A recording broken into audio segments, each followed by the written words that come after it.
보십시오.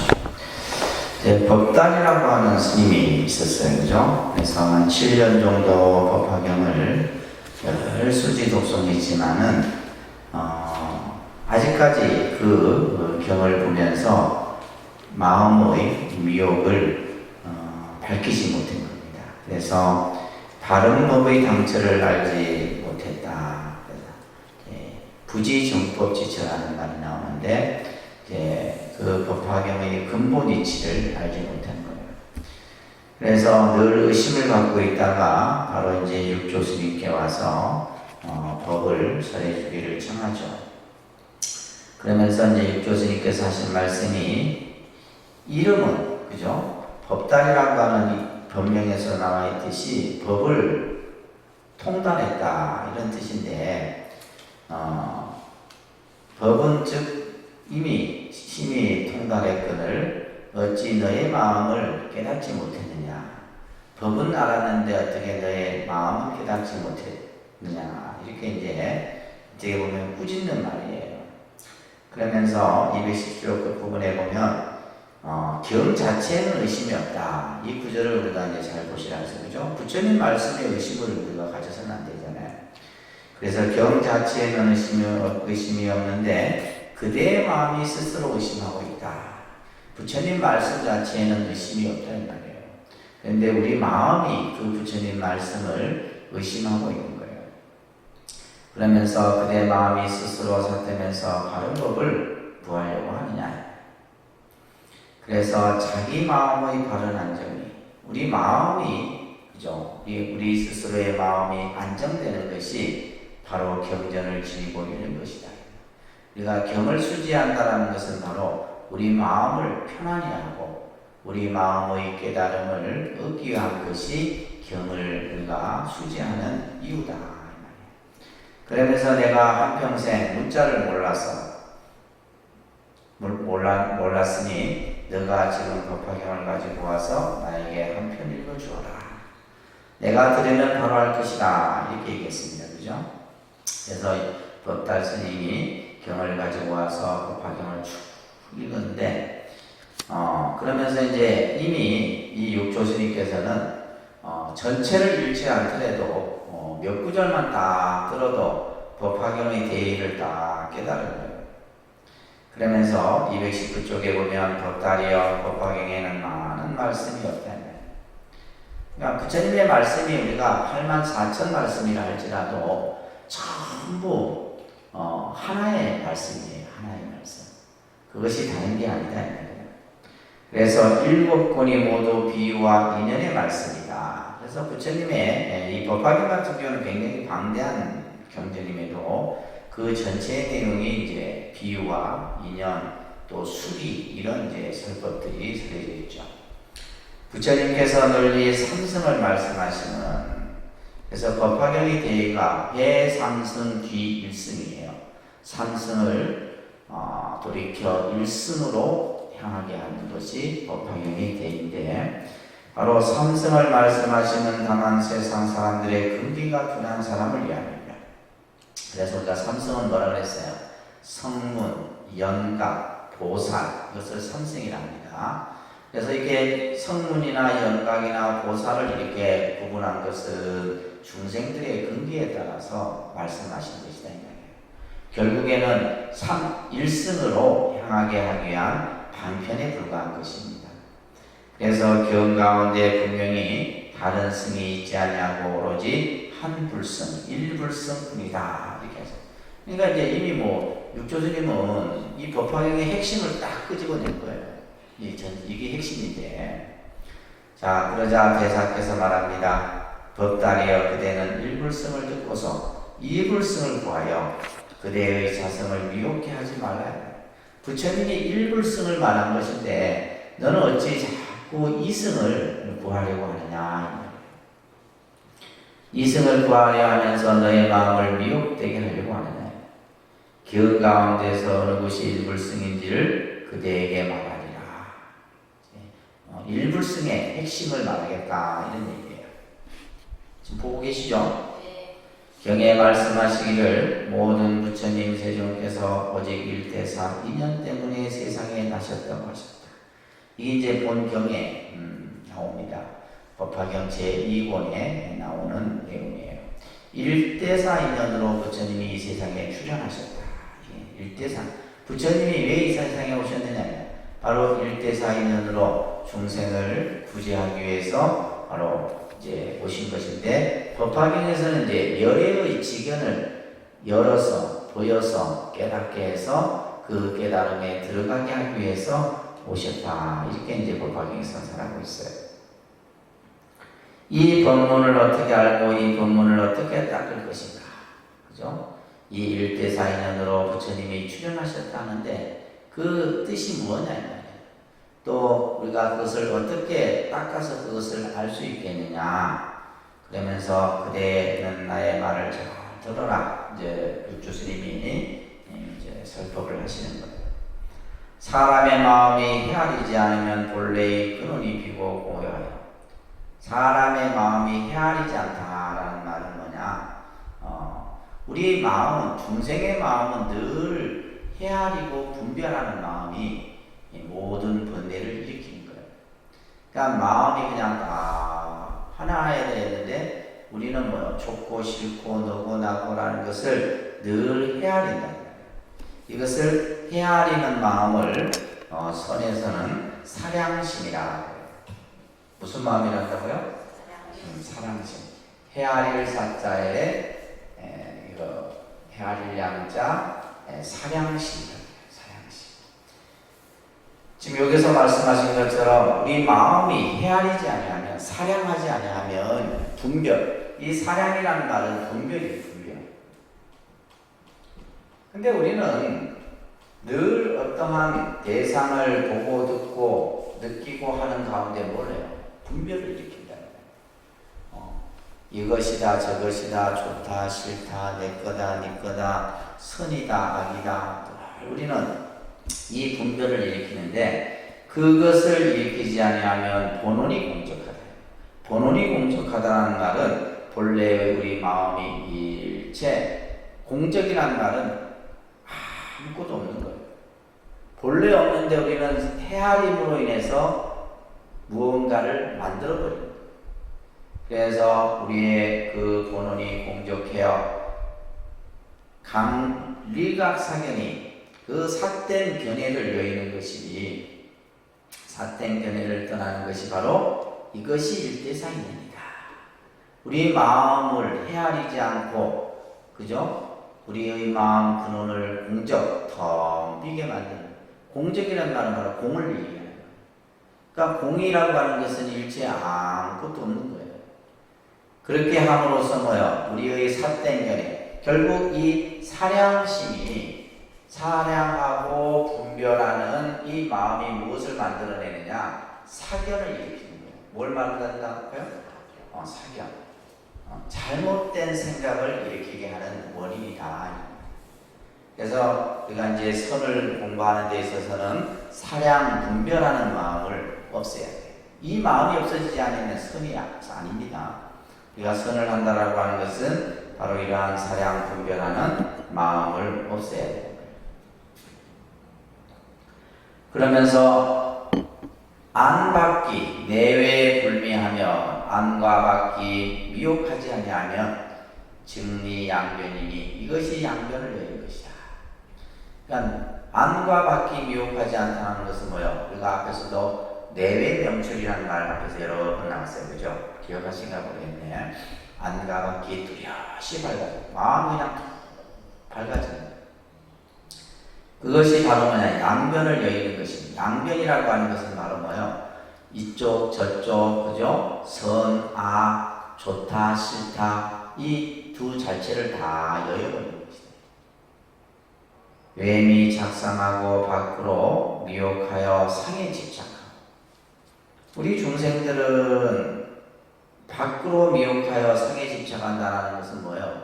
눈으로 보여지는 그 대상에 대해서 집착을 일으켜서 마치 그 형상이 있는 것이냐 생각하고, 안으로는 미혹해서 공에 집착해서, 안으로는 또 마음이 미혹하여 공에 집착하니 외리여상하고 오공이공이 즉시 불민이 상으로서 상을 여인다. 이 중요한 말이라고 그랬어요. 그죠? 상에서 상을 여인다. 이게 바로 공이에요. 상에서 상을 여인는 게 상 자체가 없다. 이것은 공의 개념이 아닙니다. 그러니까 지금 이 자체, 이건 컵인데 이 컵 자체를, 그죠? 컵인데 이것은 컵이 아니다. 라고 하는 것이 바로 뭐예요? 상에서 상을 여인 뜻이다. 근데 어떤 사람들은 이건 컵이야. 컵이라. 근데 공의 입장에서 보면 이것은 컵이지만 그 이름만이 컵이다. 이렇게 합니다. 그래서 이것을 상에서 상을 여였다. 표현하는 거예요. 어공이공이 공으로서 공을 여는 것. 이것이 바로 뭐다? 불미다. 미혹하지 않은 것이다. 우리 마음이 미혹하지 않다라고 하는 것은 상에서 상을 여이고 공에서 공을 여는 거예요. 이게 바로 선이에요. 선. 오 차법하야 이 법을 깨달아서 일념에 신비하면 한 생각에 신비해 마음이 활짝 열리면 출현하느니라. 이것이 바로 세상에 출현한 것이다. 그러니까 부처님이 1대4 인연으로 이 세상에 오셨다라는 것은 바로 뭐예요? 마음속의 미혹이 모든 번뇌가 싹 사라져서 일체를 뭐예요? 전부 공으로 봐서 상에 집착하지 않고 견해에 집착하지 않는 그 자리, 그 부처님의 지혜의 자리를 통해서 우리 중생들에게 그것을 보여주셨다는 얘기예요. 신계하물인고 마음을 연다는 것이 무엇이냐? 좀 전에 일념의 신계하면 출현어서 했잖아요. 그죠? 마음이 한 생각이 열리면 세상에서 벗어난다. 세상으로부터 나타난다. 이렇게 했는데 이 신계, 마음이 연다는 것이 뭐냐? 마음이 무엇을 여는가? 마음을 연다는 것이 무엇이고? 이것은 개불지견이에요. 부처님의 지견을 여는 것이다. 부처님의 지견. 이것을 불지견이라고 해요. 이것은 다른 말로 부처님의 지혜를 말하는 거예요. 부처님의 지혜를 여는 것이니 불은 유역하게 하라. 부처님이라고 하는 것은 불이라고 하는 것은 여기서 부처다 이렇게 표현해요. 부처님이 아니고 부처는 유역하게 하라. 각이라는 뜻과 같다. 깨달음이라는 뜻이다. 이 말이에요. 분이 사문하니 나누어서 네 가지 문으로 나누나니 이것이 바로 뭐다? 개각지견과 시각지견과 오각지견과 입각지견이다. 이것을 개시오이입니다. 부처님을 견해 지견에 열어서 보여서 깨달아 들어가게 하는 것이다. 이게 이제 법화경의 중요한 사상이에요. 그래서 열고 보이고 깨닫고 들어가면 개시오입하면 다 한 곳으로부터 들어가는 것이다. 하나로부터 들어가는 것이에요. 이것이 바로 깨달음의 지견으로서 이것이 각 지견으로 견자 본성이 즉득 출생이라. 바로 깨달음의 지견으로서 자기의 본래 성품을 깨닫는 것, 그죠? 부처님의 밝은 지혜로서 우리의 마음 자리, 그 근원 자리를 깨닫는 것을 바로 이것이 세상에 출현한 것이다. 이렇게 지금 이제 육조스님께서 법달에게 법화경의 대의를 다 한마디로 이렇게 해서 얘기를 한 겁니다. 자, 그러면서 대사께서 말합니다. 법달이여 나는 모든 세상 사람들이 스스로 언제나 마음 바탕으로 부처님의 지견을 열고 중생의 소견을 내지 않기를 바랍니다. 항상 부처님의 생각을 가지기를 바란다. 그래서 우리는 불자라고 하는 것은 부처님이 어떤 생각을 했고 부처님이 어떻게 생활을 했고 부처님이 무엇을 닦았고 그것을 똑같이 하는 이들을 불자라고 하는 거예요. 그래서 항상 부처님의 생각을, 그죠? 우리가 항상 생각하는 거예요. 부처님이 어떤 생각을 했을까? 또 부처님이 어떻게 수행했을까? 또 부처님이 무엇을 우리들에게 가르쳐 주었을까? 이런 것들을 늘 생각해야 돼요. 세상 사람의 마음이 삭되면 어리석고 미혹하여 악을 지어 스스로 중생의 소견을 내고. 그래서 중생들이 일으키는 생각은 어때요? 첫째, 마음이 삭대. 세상 사람들은 뭐요? 마음이 삭대요. 마음이 바르지 못하다 이 말이에요. 마음이 바르지 못하고 미혹하고 어리석음에 미혹하고 악을 지어. 그러니까 어리석기 때문에 악을 짓는. 우리가 왜 악을 짓느냐 했을 때 어리석기 때문에 악을 짓는 거예요. 지혜로운 악을 짓겠어요? 지혜로운 사람은 악을 짓지 않습니다. 우리가 악을 짓는다라는 것은 어리석어서 그런 거예요. 예를 들면 우리가 요즘에 보면 전부 막 그냥 여러 가지 일들이 일어나잖아요. 뭐 살인도 일어나고 강도도 일어나고 뭐 사건 사고들 게 일어나는데 그 일어나는 모습들을 보면 전부 어리석어서 그래요. 그 어리석은데 한순간 어리석은 거예요. 한순간 어리석은 생각이 탁 일어나서 내 마음을 그냥 캄캄하게 만들어요. 이게 아주 중요한 말입니다. 중생, 세상 사람들의 마음이 섭되면, 그죠? 어리석고 미혹하여 악을 지어서 스스로 중생의 소견을 내요. 중생의 소견이라는 말은 뭐야? 어리석은 생각을 일으킨다 이 말이에요. 어리석은 생각. 중생의 그 견해를 내고 세상 사람들의 마음이 갈라서 지혜를 일으켜 간주하며 또 어떤 이는 항상 지혜로운 생각을 일으켜요. 지혜로서 간주한다. 그러니까 어떤 일을 하는 데 있어서 즉흥적으로 하지 않는다. 깊이 생각하고 내가 예를 들면 뭐 행동을 하든 말을 하든 무엇을 하든 그것을 스스로 간주하는 거예요. 스스로 부처님의 지견을 연하니 이렇게 해서 불처님의 지혜의 생각을 일으키나니 중생의 소견을 내지 말고 부처님의 지견을 열면 바로 새 속에서 나오는 것이다. 부처님의 생각을 일으키란 말이에요. 아시겠죠? 우리가 항상 부처님의 지혜, 부처님의 생각을 항상 일으켜야지 중생의 소견을 일으키면, 중생의 생각을 일으키면 그것이 바로 뭐예요? 우리가 악을 짓는 것이고 또 잘못된 업을 짓는 일이에요. 대사가 말합니다. 법다리여 이런 것이 법화경의 일승법이다. 아래로 내려가면서 삼승을 나는 것은 미혹한 사람을 위한 까닭이다. 그대는 오직 일불승만을 의지하여라. 진짜 법화경의 대의만을 딱 얘기하신 거예요. 대사가 말합니다. 법다리여 마음으로 행하면 법화경을 불리고 여기서 이제 중요한 구절이에요. 심행하면 전법다리요 전법하여 마음으로 행하면 뭐요? 법화경을 불리는 것이요 행하지 아니하면 뭐요? 법화에 불리게 된다. 쉽게 말해서 이 말이 뭐냐면 내가 여러분들이 어떤 경전을 공부하고 어떤 부처님의 가르침을 듣든 건 내 마음이 행해야 되는 거예요. 마음으로 실천해야지만 내가 그 부처님의 말씀을 내 것으로 만들 수 있는 것이지 내가 실천하지 아니하면 어떻게 돼요? 내가 오히려 그 경전이나 또 사상이나 개념에 얽매이게 되는 거예요. 이 개념입니다. 그러니까 그래야 되니까 이제 어떤 사람들은 뭐야?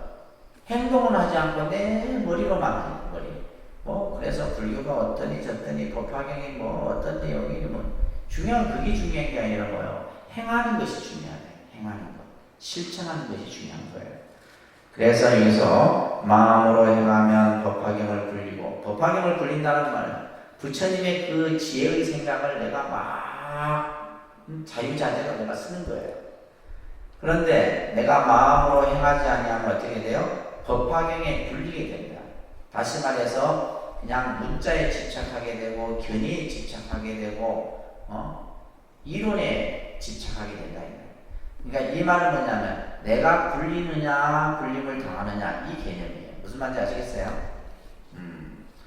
우리가 부처님 공부하는데 이게 중요한 겁니다. 내가 부처님의 말씀을 내 것으로 만드느냐 아니면 부처님의 말씀 속에 내가 그냥 와 갇혀갖고 그 속에서 헤매느냐 요 개념이에요. 이게 중요한 개념입니다.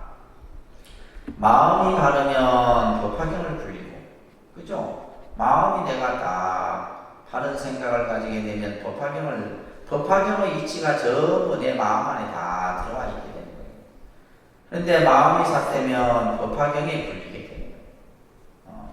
견해에 빠지게 된다 이 말이에요. 잘못된 견해예요. 그래서 부처님의 지견을 열면 법화경을 굴리고 중생의 지견을 열면 법화경에 굴리는 것과 굴리게 되는 것과의 개념의 의미를 아시겠어요? 내가 법화경을 내 마음대로 하는 것과 내가 법화경에 그냥 끌려다니는 것과 이 두 개념 차이가 있다. 대사가 말합니다. 힘써 수행하면 이것이 바로 법화경을 굴리는 것이다. 그렇죠? 이 말이 중요한 거예요.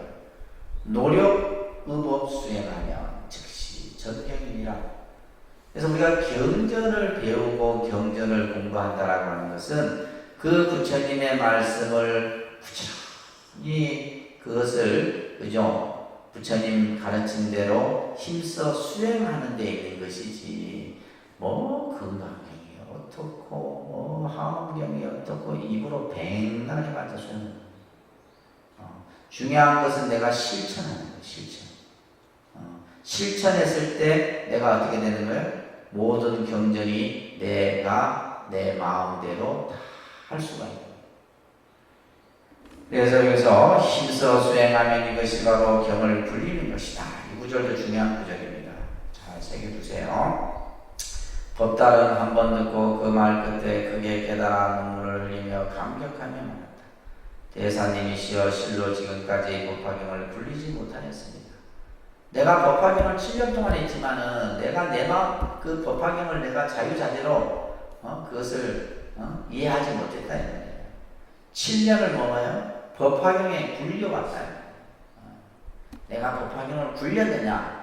내가 법화경 자체에 굴리게 되었느냐?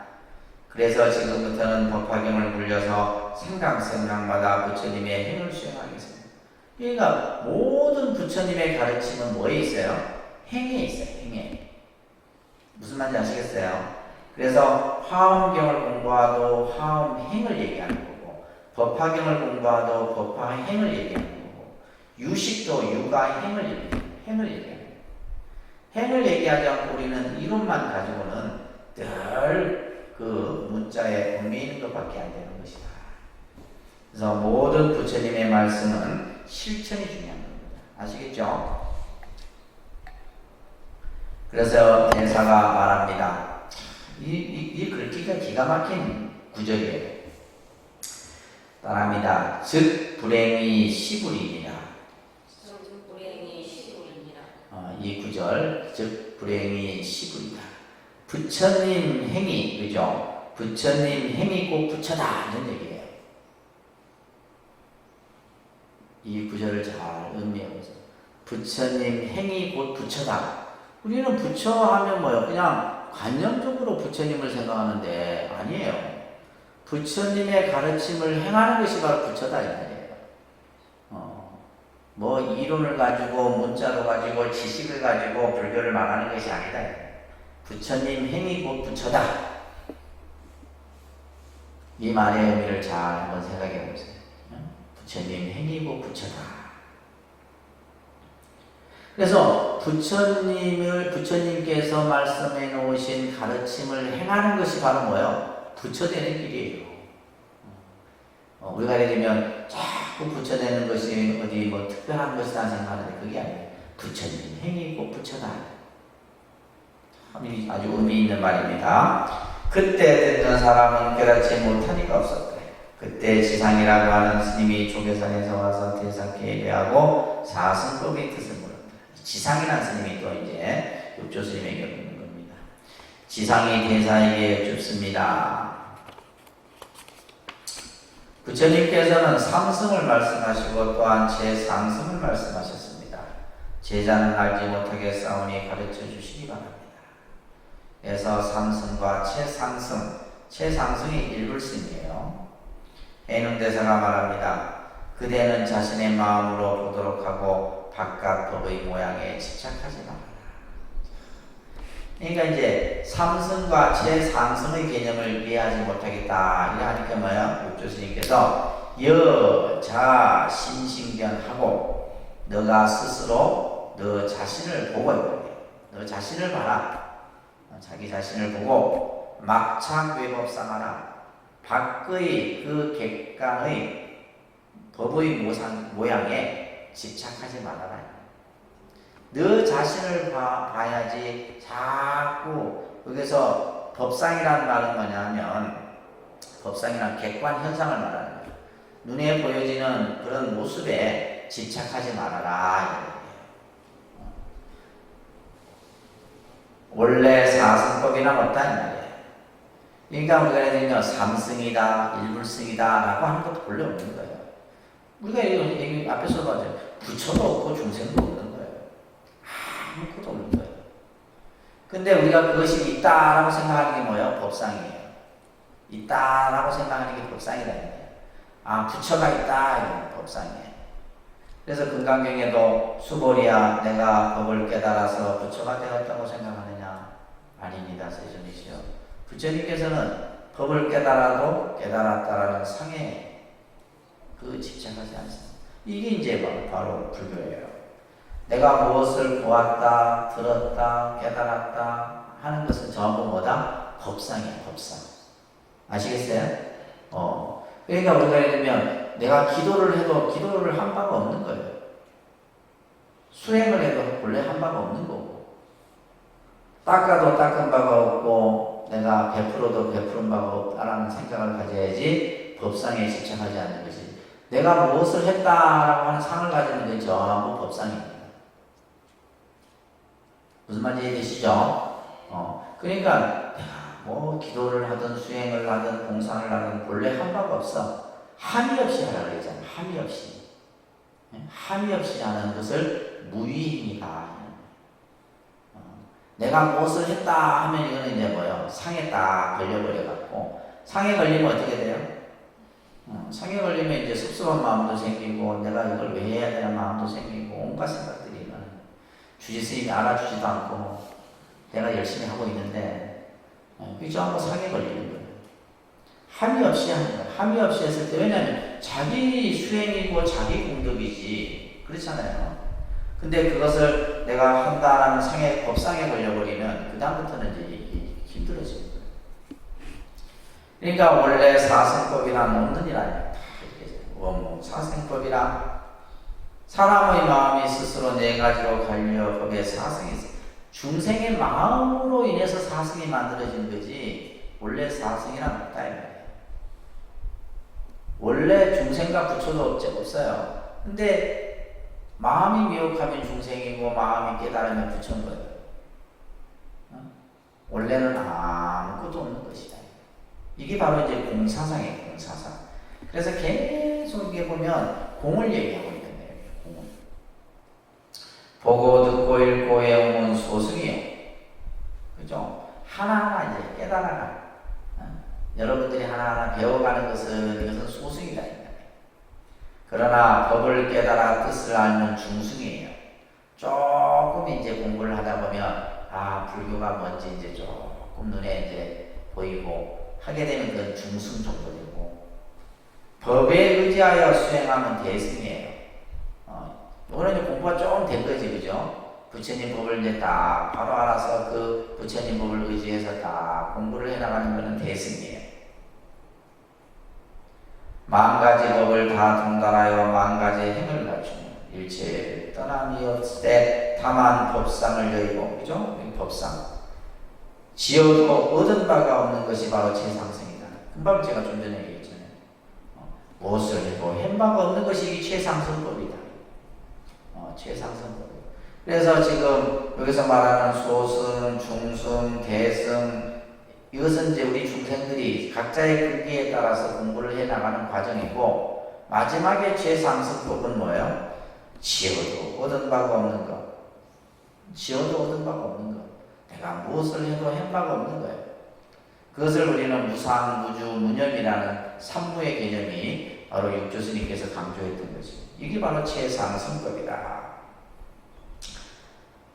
만법을 진송하며 만행을 구비하며 일체 무리하되 단리법상하야 장무소득이, 여기서 무소득이라는 말. 이 무소득이 바로 공을 얘기하는 거예요. 이 무소득이 이제 나중에 여러분들이 중론 중간 사상 이런 이제 불교의 아주 고차원적인 교리를 배우다 보면 무소득. 그래서 이 육조 스님의 법문은 무소득 법문이에요. 무소득. 무소득이라는 말은 얻은 바가 없다 이 말이에요. 또 무소주, 그죠? 머무른 바도 없고 얻은 바도 없고 머무른 바도 없는 거예요. 다음에 이제 우리가 이게 이제 같은 말이 무주상이잖아요, 그죠? 같은 말이 무주상이에요. 무소득, 무주상. 이게 전부 뭘 나타낸다? 공을 나타내는 거예요. 뭘 나타낸다고요? 공. 또 이 무소득과 같은 개념이 무자성이에요. 무자성. 나중에 이거는 이제 공사상에 들어가서 설명하는데 무자성. 자성도 없어. 얻은 바도 없고 머무른 바도 없고 자성도 없고 아무것도 없는 거예요. 이게 바로 공이에요. 자, 여기에서 지금 장무소득이 시최상승이다. 무소득을, 그죠? 얻은 바가 없는 것이 바로 최상승이니 승은 행한다는 뜻이다. 승자는 탈승자예요. 탈승자. 우리가 대승, 소승할 때도 이 승자를 쓰죠. 탈승자예요. 행한다는 것이다. 그래서 소승은 자기 혼자 하는 것이 소승이에요. 대승은 뭐요? 여럿이 함께 하는 것이 대승이에요. 이렇게 여러분 이해하세요. 소승은 뭐다? 자기 혼자 행하는 거예요. 혼자 절에 가서 혼자 기도하고 혼자 그냥 밥 먹고 가고 막 이건 소승이에요. 근데 여럿이 함께 하는 건 뭐다? 대승이에요. 여럿이 함께 행하는 것. 그래서 승은 행한다는 뜻이다. 그래서 소승과 대승, 또 여기서 말하는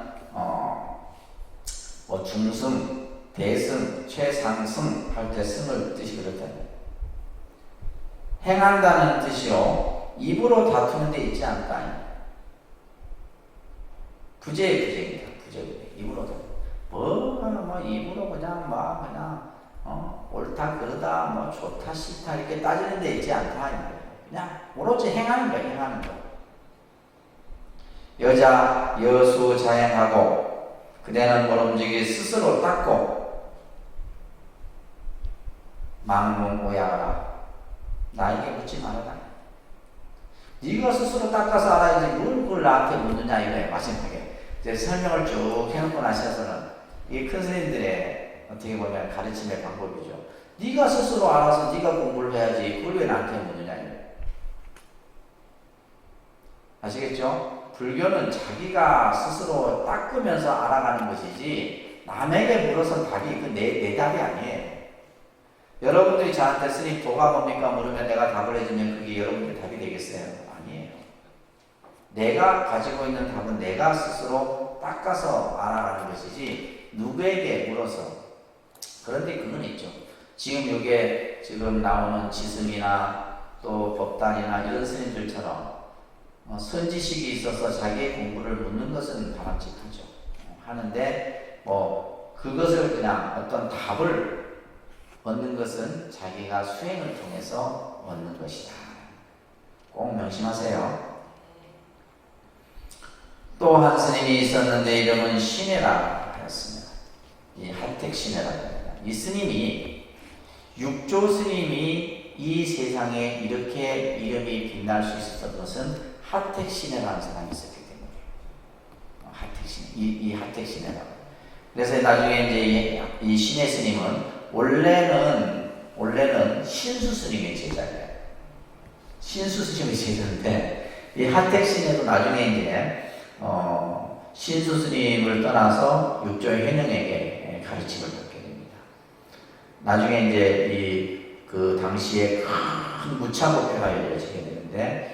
그 자리에서 달마의 적소는 해능이다 이런 걸 아주 주창했던 인물이 바로 화택신이에요. 그래서 이 스님에 대한 그 연구도 굉장히 많이 있습니다. 남양 사람이에요. 조계산에 와서 예배하고 물었다. 대사님께서는 자선하시면서 보십니까? 보지 않으십니까? 이런 질문들 많이 해요. 스님들. 예를 들면, 뭐 그러잖아요. 간혹 그러대. 스님, 제 지내면서 영광 보입니까? 보이지 않습니까? 이렇게 똑같은 거죠. 자선을 하시면서 보십니까? 보시지 않습니까? 보지 않습니까? 이렇게 이제 회양 하택 시내가 묻죠. 대사께서 일어나서 시내를 어떻게 해요? 3차례 때려버려요. 그리고 시내에게 묻습니다. 내가 그대를 때렸는데 아프냐? 아프지 않느냐? 이게 뭐예요? 이것을 우리는 뭐라 하냐면 선문답이라는 거예요. 뭐라 한다고요? 분명히 지금 이 시내는 스님 자선을 하시는데 보이십니까? 보지 않으십니까? 이렇게 물으니까 그냥 갑자기 이 육조 스님이 자리에서 일어나서 그냥 손으로 그냥 머리를 3대 쥐어박았다는 거예요. 그리고 나서는 내가 니를 때렸는데 아프냐 아프지 않느냐 이러는 거예요. 기가 막힌 이거 질문과 물음이에요. 시내가 대답하죠. 아프기도 하고 아프지 않기도 합니다. 이렇게 됩니다. 육조 스님이 말합니다. 나는 보기도 하고 보지 않기도 한다. 이렇게 됩니다. 시내가 또 묻습니다. 대사님은 어째서 보기도 하고 보지 않기도 하십니까? 대사가 말합니다. 내가 본다고 하는 것은 항상 나의 허물을 보는 것이다. 내가 본다라고 하는 것은 나는 항상 나의 허물을 보는 거예요. 이게 수행자의 마음 자세에 아주 중요한 거예요. 그래서 나는 보는데 그 보는 것이 뭐다? 내 자신의 허물을 보는 것이고, 그러므로 본다고 말하는 것이며 보지 않는다고 하는 것은 하늘과 땅과 사람의 허물과 죄를 보지 않는 것이다. 보는 것은 나의 허물을 보는 것이요, 보지 않는다는 것은 다른 사람의 허물을 보지 않는 거예요. 이건 여러분들이 불교 공부하면서 꼭 알아야 되는 내용이에요. 그래서 우리가 불교를 공부한다는 것은, 그래서 우리가 스님들은요, 선원에서 공부하는 스님들은 남이 뭘 하든 뭐 잘못하든 잘하든 일체 간섭을 안 해요. 사치를 안 한다는 거예요. 근데 여러분들은 어때요? 절에 다니면서 또 눈에 거슬리는 사람 가지고 그냥 씹잖아. 눈에 걸려. 그걸 왜 그런 업을 안 지어도 될 업을 짓는 거예요? 그건 안 돼요. 그거는 예를 들면 우리 눈에 봤을 때는 잘못된 것 같지만은 또 그 사람의 입장에서는 그렇게 할 수밖에 없는 거예요. 그래서 절대 이 육조 스님께서 앞에서도 이제 그런 내용이 나왔지만은 수행 중에 절대 남의 허물을 보지 말아요.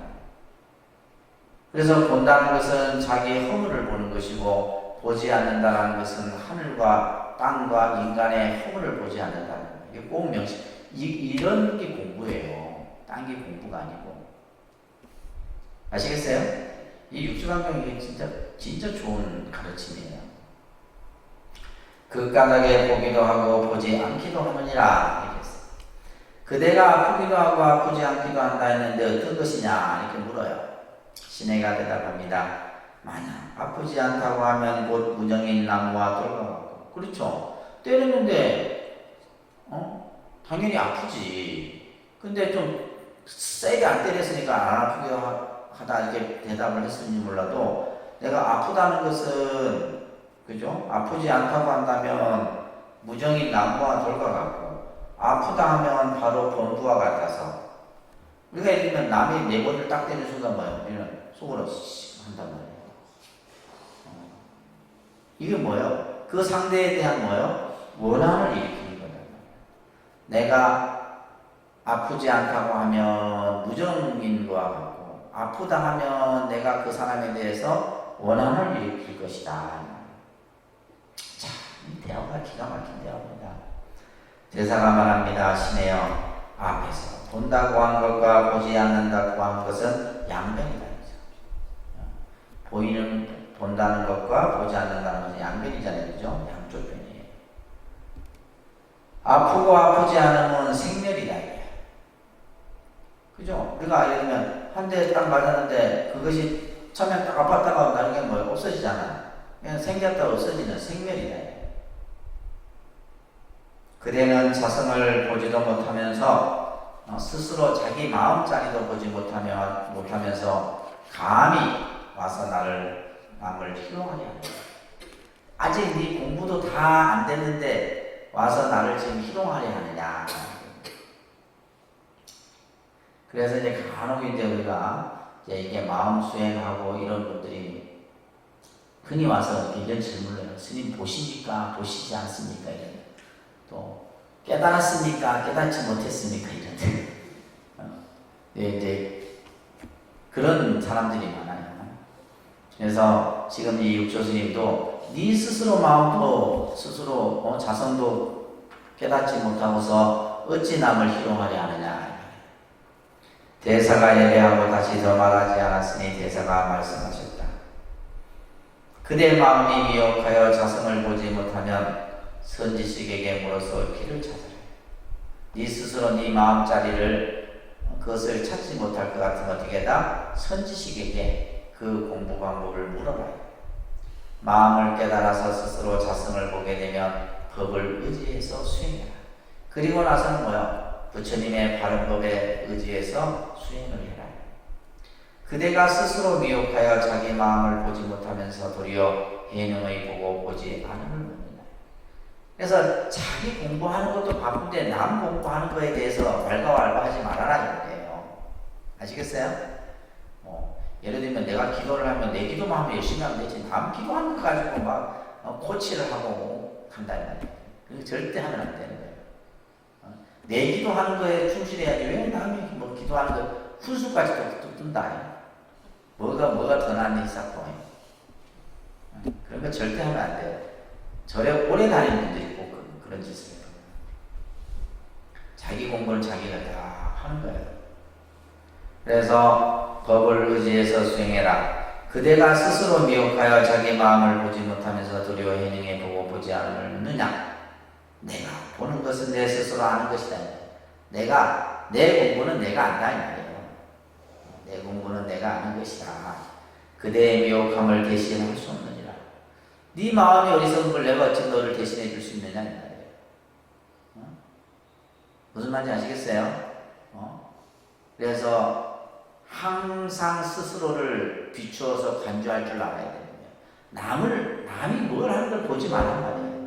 내가 내 스스로 지금 내가 어떻게 수행하고 있고 어떻게 공부하고 있고 어떻게 불자로서의 길을 가고 있는가를 항상 스스로 간주해야지. 자꾸 우리는 바깥으로만 하다. 마음을 안으로 비춰보지 못하고 자꾸 바깥 경계에 집착을 하는 거예요. 그건 어리석은 겁니다. 만약 그대가 스스로 본다면 나의 미혹함을 대신하겠느냐. 어찌 스스로 닦지 아니하고 나의 보고 보지 않음을 묻느냐. 네 스스로 공부해라. 자꾸 남의 것을 가지고 이러쿵저러쿵 따지지 말라. 이건 이제 스님들이 공부하는 데 있어서 아주 경계를 삼아야 되는 이런 가르침이에요. 가르침이. 신해가 절하고 바로 문인이 되어 총회산중을 떠나지 않고 항상 좌우에서 모셨다. 자, 이렇게 해서 이제 지승스님 또 하택 그 다음에 법달 여러 스님들이 이제 이 해능에게 가르침을 묻고 깨달음을 얻는 이런 내용들이 이제 참정기원의 내용이 나왔고, 그 다음에 이제 부촉유통이라 해서 우리가 이제 보통 경전 같은 경우에도 유통분이 있어요. 유통분. 그래서 이제 어떻게 보면 마지막 내용이라고 보시면 됩니다. 그래서 이 육조당경을 널리 후대에게 전해서 이 가르침대로 수행할 것을 유통은 뭐냐면 말 그대로 그잖아요. 유통이라는 말은 이것을 널리 전하라는 말이에요. 널리 전하. 부촉한다라는 것은 부탁한다 이런 뜻이에요. 그래서 법을 부촉해서 유통케 하라는 내용입니다. 자, 보시면 대사께서 드디어 문인인 법배 지성법달 지상 지통 지철 지도 법진 법묘 신의 등을 불렀다. 그래서 이분들이 이제 이 육조스님의 10대 제자예요. 10분의 제자입니다. 대사가 말씀하십니다. 그대들 10명의 제자들은 앞으로 가까이 오라. 그대들은 다른 사람들과 같이 하느니 내가 세상을 떠난 뒤에 그대들은 각각 한 곳의 어른이 될 것이니 이제 이 10분의 이제 이 교수님의 제자들이 여기서 한 곳의 어른이 된다는 말은 한 산중의 주인이 될 것이다 이 말이에요. 각자 자기 그릇을 다 역할들을 할 것이다 이렇게 얘기합니다. 그러니 내가 그대들에게 법문 설하는 법을 가르쳐서 근본 종지를 잃지 않게 하리라. 그래서 어떻게 중생들에게 법을 설할 것인지에 대해서 내가 말하겠다. 삼가의 법문을 들고 동용 36대를 들어서 나오고 들어가매 바로 양변을 여의도록 하여라. 이렇게 지금 얘기를 하고 있어요. 자, 여기서 보시면 모든 법을 설함에 있어서 그죠? 성품과 모양을 떠나지 말라. 성과 상, 그죠? 그래서 그 성품이라고 하는 것은 본질이에요. 그 다음에 우리가 모양은 그것을 성상이라고 해요. 성상. 모든 법을 설함에 있어서 항상 성상의 관점에서 설하라 이런 얘기예요. 만약에 사람들이 법을 묶거든 말을 다 쌍으로 해서 말을 다 쌍으로 하는 말은 아까 아프기도 하고 안 아프기도 합니다. 이게 쌍으로 하는 거잖아요. 보기도 하고 보지 않기도 한다. 나는 본다, 안 본다 이렇게 말하지 말아야 돼요. 보기도 하고 안 보기도 하고 이렇게 이제 하라는 얘기예요. 모두 대법을 취해야 돼요. 이것을 대법이라고 해요. 그래서 우리가 예를 들면 선악, 그죠? 그 다음에 또 뭐 피착, 등등 전부 이런 것들 대법이라고 해요. 쌍으로 같이 이렇게 가고 오는 것이 서로 인연한 것이니 가고 오는 것이 서로 인연한 것이니 필경에는 두 가지 법을 다 없애고 그리고 나서 마지막에는 이 쌍으로 한 것을 싹 다 공으로 만들어 버려요. 다시 가는 곳마저 없게 하시다. 그 가는 그 흔적마저도 없애려 버려라. 이게 바로 이제 공 개념을 얘기하는 겁니다. 삼가 법문이라 여기서 지금 오음 18개, 그죠? 18개 12 이걸 이제 우리가 보통 이제 이거들 여러분들 기본교리 공부할 때 다 배운 것을 삼가 법문이라고 해요. 그다음에 오음 18개 12 예, 이것을 이제 설명을 하는 겁니다. 어떤 것을 오음이라 하느냐? 색수상행식이죠, 그죠? 말합니다. 색수상행식. 보통 우리가 오운이라고도 하고, 이 음자는 쌓이는 음자예요. 오음이라고도 이제 또 표현하기도 합니다. 오음. 반야신경에는 오온으로 되어 있죠, 그죠? 반야신경은 오온. 그래서 이 오는 일체를 구성하는 5가지의 요소를 오온이라고 해요. 이 우주가 어떻게 이루어졌느냐? 오온으로 이루어졌다. 내가 무엇으로 이루어졌느냐? 오온으로 이루어졌다. 일체를 구성하는 5가지의 요소를 색수상행식 이렇게 합니다. 이거 설명하면 좀 설명이 너무 길어서 여러분들이 교육 공부 때 다 배우셨을 거예요. 자, 그래서 색수상행식입니다. 어떤 것을 18개를 하느냐? 그다음에 육진, 육문, 육식. 이게 이제 나중에 유식 같은데 공부를 하다 보면 이제 이걸 공부를 하게 됩니다. 그래서 보통 육진은 이제 육문을 육경이라고도 표현해요. 육경. 지금 이제 육근을 여기서는 육진이라고도 표현합니다. 그리고 지금 육경을 육문이라고도 얘기를 해요. 제가 한글로 일부러 써드립니다. 그 다음에 육식이라고 해요.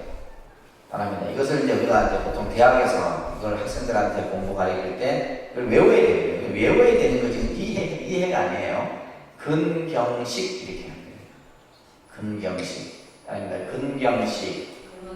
예, 육근, 육경, 육식 이렇게 이제 이것을 뭐라 한다고요? 18개. 그러니까 여기서 개라고 하는 것은 뭐냐면 경계, 구분, 영역 이런 뜻이에요. 그러니까 우리가 어떠한 대상을 인식해서 그것을 이렇게 받아들이는 그것을 18가지로 나누는 거예요. 그래서 보통 우리가 이제 육군 하면 안, 이, 비, 설, 신, 의. 그러니까 안이비설신의. 그죠? 눈, 귀, 코, 혀, 몸. 우리에게 있는 거죠. 그죠? 이게 이제 진이라고 하는 것은 번뇌, 번뇌. 근의 개념은 우리의 어떤 그 6가지 신체 구조를 설명할 때 근이라 하고, 이 근은 이제 뿌리 근자로. 우리의 신체 그 뿌리가 되는 것이 눈, 귀, 코, 혀, 몸, 의. 진이라고 했을 때 그 진은 뭐냐면, 그는 번뇌라는 뜻이에요. 안이비설신이 6가지가 번뇌를 일으키는 6가지 요소예요. 그 중에서 눈이 가장 많이 번뇌를 일으키게 합니다. 그렇죠? 눈이 가장, 우리는 보면 생각을 일으키거든. 그렇잖아요? 보면 생각을 일으키고, 보아서 뭐요? 좋다, 싫다를 일으키고, 내 거다, 네 거다, 그냥 번뇌, 이 순서가 번뇌를 일으키는 순서예요. 눈이 가장 많이. 그 다음에 귀, 그죠? 냄새, 그 다음에 냄새, 코. 이런 식으로 이제 여기서 육근이라고 해요. 육진. 이제 이것이 육경, 이것을 받아들이는 문이에요, 문. 그러면 이건 뭐냐면, 이것을 색성향 미촉법이라고 해요. 그러니까 색성향 미촉법. 색성향 미촉법. 이것을 육경이라고 해요. 경계. 눈은 뭐예요? 색은 뭐냐면 물질이에요, 물질. 눈은 뭐예요? 어떤 대상, 물질을 보잖아. 귀는 뭐예요? 소리를 듣고, 코는 냄새를 맡고, 혀는 맛을 느끼고, 우리 몸은 촉감, 느낌, 또 생각은 어떤 이게 이제 객관 대상을 얘기해요. 그래서 색성향 미촉법을 각각의 이제 그 문을 통해서 이제 다 받아들여요. 여기까지는 그냥 눈이 뭐예요? 보는 거예요. 내가 소리를 듣는 것까지입니다. 그 다음에 뭐예요? 육식이라는 개념이죠. 이건 육식은 이제 똑같아요. 안이비설신이에요. 그러니까 안이비설신을 여기다가는 이제 뭐냐면 식을 붙이는 거죠. 안식, 이식, 비식, 설식, 그죠? 이런 식으로 의식. 요까지가 이제 전오식이라 유식에서는. 자, 눈이 어떠한 물질을 보고 그것을 뭐요? 이게 안식은 뭐냐면 안식 자체가 어떤 것의 대상에 대해서 좋다 싫다를 분별하지 않아요. 단지 뭐예요? 뚜렷이 보느냐 흐릿하게 보느냐 이건 안식이에요. 그러니까 예를 들면 우리가 뭐 수정체, 감막, 시신경 그래서 나중에 나이가 들면 어떻게 돼요? 눈이 이제 사물을 보는 것이 흐릿해지잖아요. 뭐요? 백내장이 끼고 그죠? 눈에 기름기가 끼는 거예요. 그러니까 사물을 도대체 못 보는 거예요. 그러니까 보는 것까지는 이제 뭐예요? 이 안식이. 그 다음에 코가, 귀가 소리를 듣고, 그죠? 그 소리를 뭐예요? 인식하는 거예요. 요까지는 그냥 우리가 전달하는 단계인데, 문제는 뭐냐면 이 의식이에요. 이 의식. 이것을 제6의식이라고 해요. 이 6의식이 있어서 이제, 내가, 저게 컴퓨터구나, 책이구나, 이것을 알아가는 것은 뭐예요? 냄새를 통해서, 그죠? 예를 들면, 뭐, 김치를 가지고 요리하는 냄새구나, 뭐, 향 냄새구나, 이런 6의식에서. 근데, 6의식까지는 또 괜찮아요. 근데 그것을 좋다, 싫다 분별하는 것은 제7 말라식이라는 의식이 있어요. 이게 이제, 그리고 그것을 저장하는 것을 제8 아레아식이라고 해요. 이런 것들은 나중에 유식에서 공부를 하셔야 돼요. 공부할 게 너무 많습니다. 들어도 무슨 말인지 모르겠죠. 이해되시겠어요? 자, 그래서 18개는 육진, 육문, 육식입니다. 어떤 것을 식이라느냐? 이것은 이제 바깥의 육진과 안의 육문이에요. 바깥, 외육진, 중육문. 어떤 것을 육진이라느냐? 색성향 미촉법이다. 어떤 것을 육문이라느냐? 귀, 눈, 귀, 코, 혀, 몸 뜻입니다. 그죠? 안입이 설시입니다. 법의 성품이 육식인 안식, 이식, 비식, 설식, 신식, 의식의 육식과 육문형과 육진을 일으키고 자성은 만법을 포함하나니 이것을 함장식이라 합니다. 이 함장식이 이제 제8 아레아식입니다. 그러니까 모든 우리가 보고 듣고 느끼고 생각하는 모든 것은 제8 아레아식 속에 다 기억이 돼요. 그래서 여러분들이 10년 전 일도 생각나고 20년 전 일도 생각나고 하는 것은 아레아식이 그 모든 기억들을 전부 다 함장이라는 것은 다 그것을 저장하고 있다 이거예요. 생각을 하면 바로 식이 작용해요. 생각을 일으키면 바로 식이 딱 일어나요. 육식이 생겨 육문으로 나와 육진을 보나니